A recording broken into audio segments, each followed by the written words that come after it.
Science and religion continued. Does science need religion as a moral compass so that it won't misuse science? Because science is becoming so powerful now that it can be either intentionally or non-intentionally used for nefarious purposes. So in the previous we said that science and religion can be compatible or even can be used complementary. For instance, science does not know how the universe started. It cannot go back beyond the first Planck time, 1 to the minus 43 seconds. So it doesn't have a clue, really, about how the universe came about.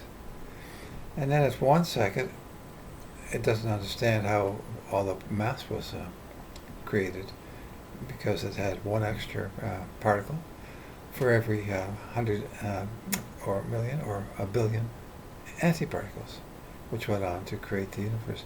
So again, it doesn't understand how the universe came about, really, fundamentally.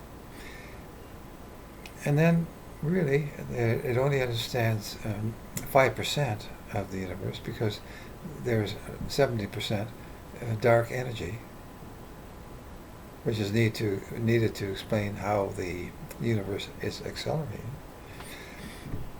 and 20% dark matter, which is needed to explain black holes and the beginning of the universe.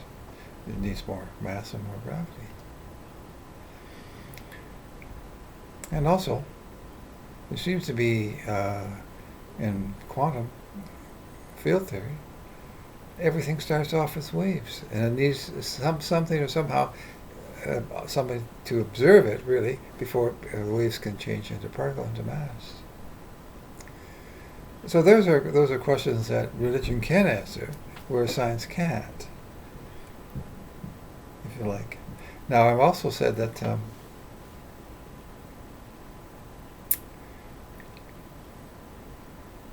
science can need a moral compass in two areas, particular, in telecommunications and computers, and in genetic modification.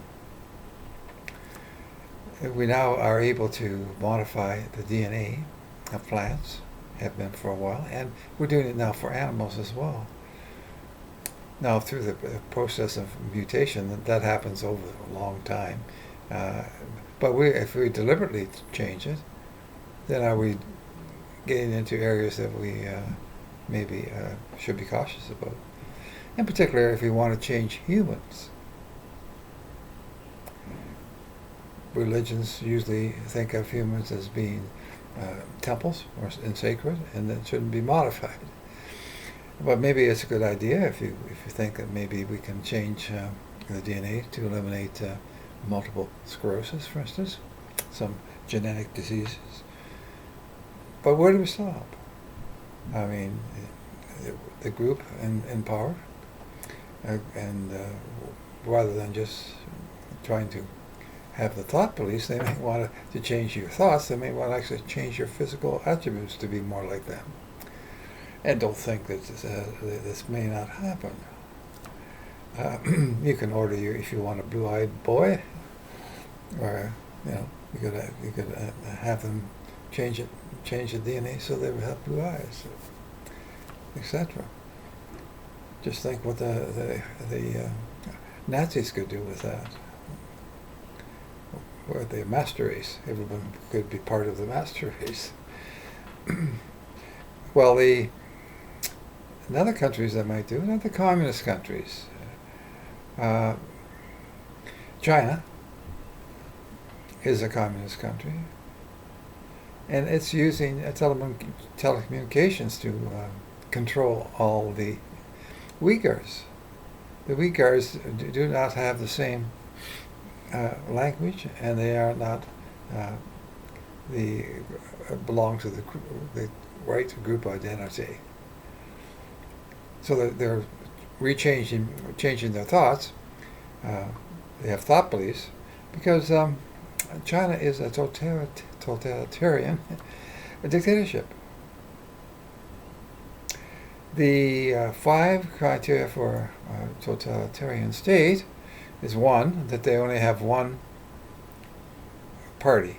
And the communists only have one party. They only have one person now in control, who said he's going to be in control till he dies. So one party, one person. But secondly, they have an ideology which everyone must follow. And if they don't, they can have their thought police round them up like they did with the Uyghurs. So they say they're just retraining them, but they're in a concentration camp really with barbed wire around. They don't escape. No one gets out. And their kids are all taken and taught properly the right thoughts, and so they conform to the right group identity, the group identity of the people in power. Thirdly, their police are not independent from the state. As in a democracy, they are. So they are at the bidding of the state. If the state doesn't like somebody, the police can just arrest them. And third or fourth, I forget, the judicial system really is non-existent. It's not independent from the state. So if they do arrest somebody, 90% of the time they're found guilty. And there's no one there to represent the person who's been charged.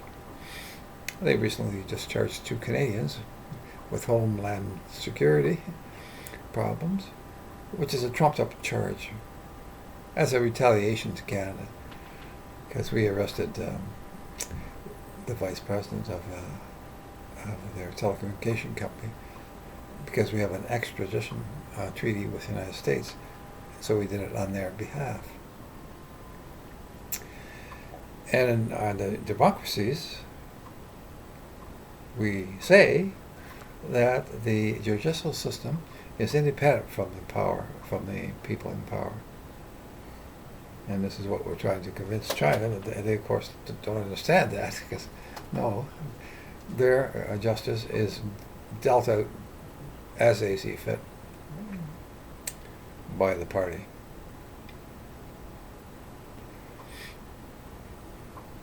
And another, maybe the fifth is it, they control the media. There's no independent media.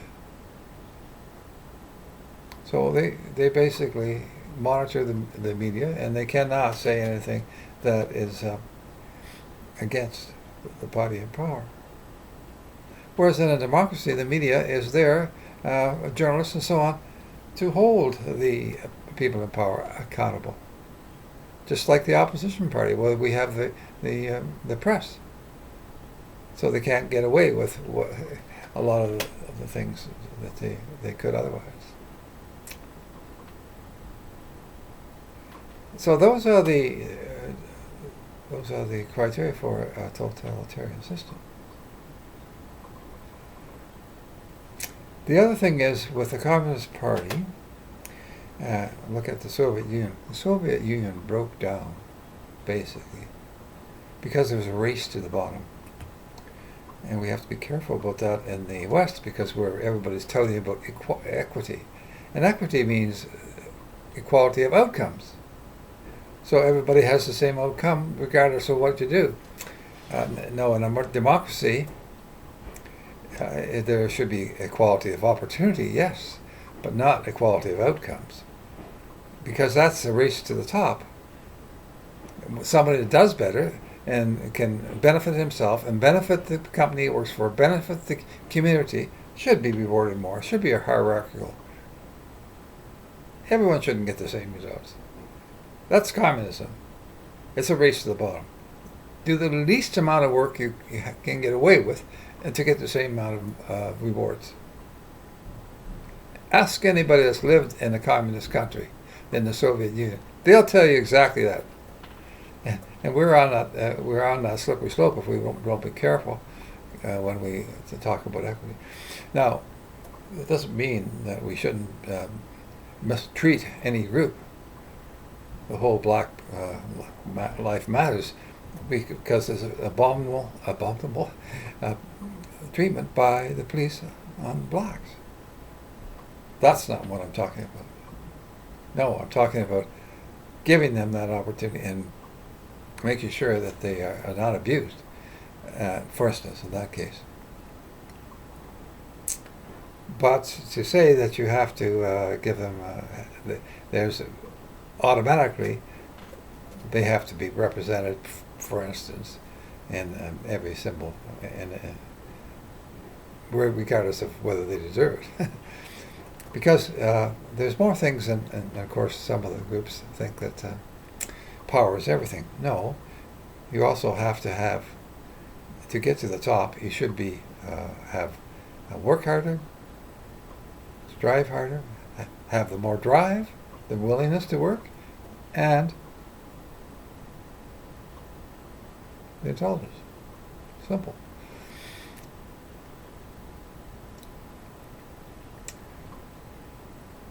So, in the West End, we have to be careful about going too far with equity.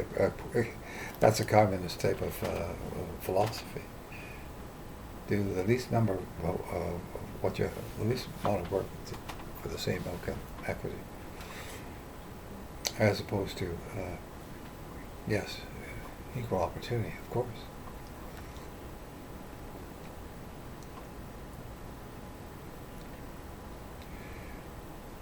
So,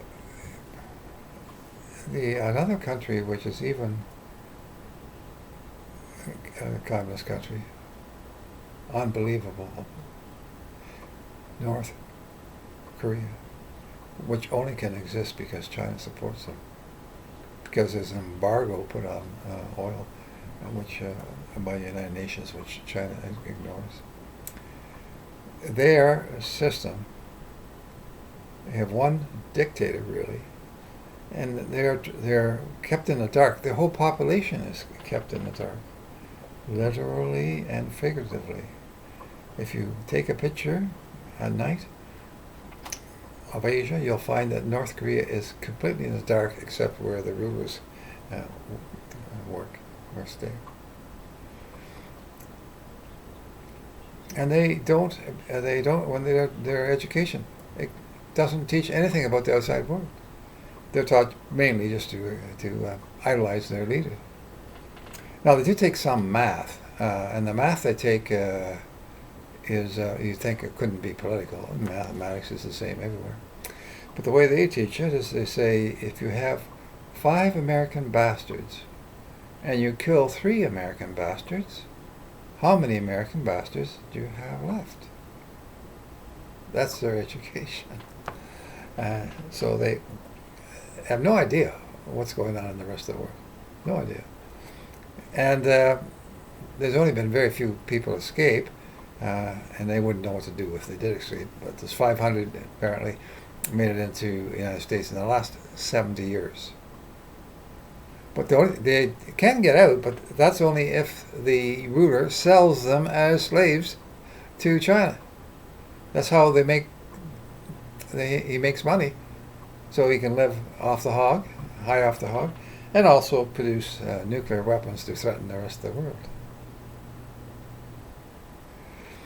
And in terms of controlling their thoughts, well, the only thought that they have is how to get the next meal, because he deliberately starves them. Deliberately. And they have nothing else to think about but where the next meal is coming from. And some of them have to go and round up grasshoppers, for instance, to have something to eat. So these people probably would have no compunction whatsoever if they wanted to modify someone's DNA for whatever reason.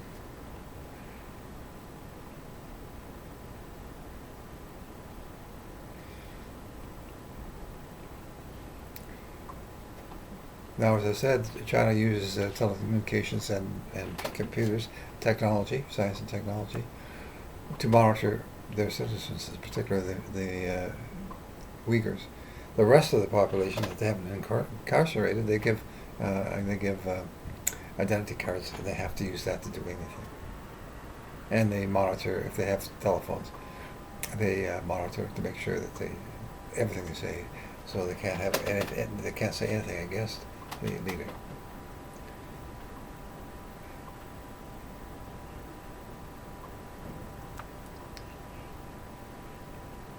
So these are two areas then where if that science can be abused, science and technology. Now, in terms of the West, we're also, and you can test this out if you want, but some of the books, for instance, that you get from the big bookstore. I'm not thinking Amazon, I'm thinking the other one. Hard to get now if there's uncontroversial subjects. The authorities say, well, we don't really want them to say that. They're giving out false information, so we'll just ban that. And that's the first road to dictatorships, isn't it? Anything that they don't like, they'll ban.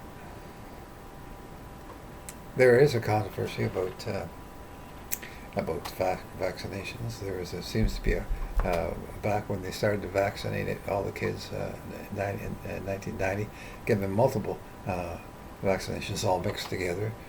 There seems to be a corresponding relationship with the amount of kids that developed autism. And of course the medical community denies that vigorously. But they did use mercury as an adjuvant in the vaccinations. And mercury is great because it kills infection and it's good as a preservative. But it's not so good for one's brain. Just think of the Mad Hatter, and that's because they used mercury to cure the beaver hats that they used. So science and health, scientific health. When they say there's no danger to vaccinations, well, there has been, at least in the past. And that's the adjuvant, more the adjuvant they use, and to preserve and to preserve the vaccination. And by the way, they passed a law that you cannot sue anyone who makes the vaccinations. So they're not held accountable. If something does go wrong and you have an adverse reaction, including death, then there's no recourse because you're not allowed to sue them. So now what one could say is that vaccinations are good for the population as a whole, but there may be some adverse reactions for individuals, particularly those that have compromised immune systems. For instance, some of the vaccinations now use live viruses, and even the medical profession will say, well, maybe they shouldn't be used for people with compromised immune system. So as I say, you have to keep an eye on science, because science sometimes makes colossal mistakes, as I pointed out before. And also science doesn't have all the answers, particularly on all the fundamental questions. And also science and technology can be misused if not kept in check.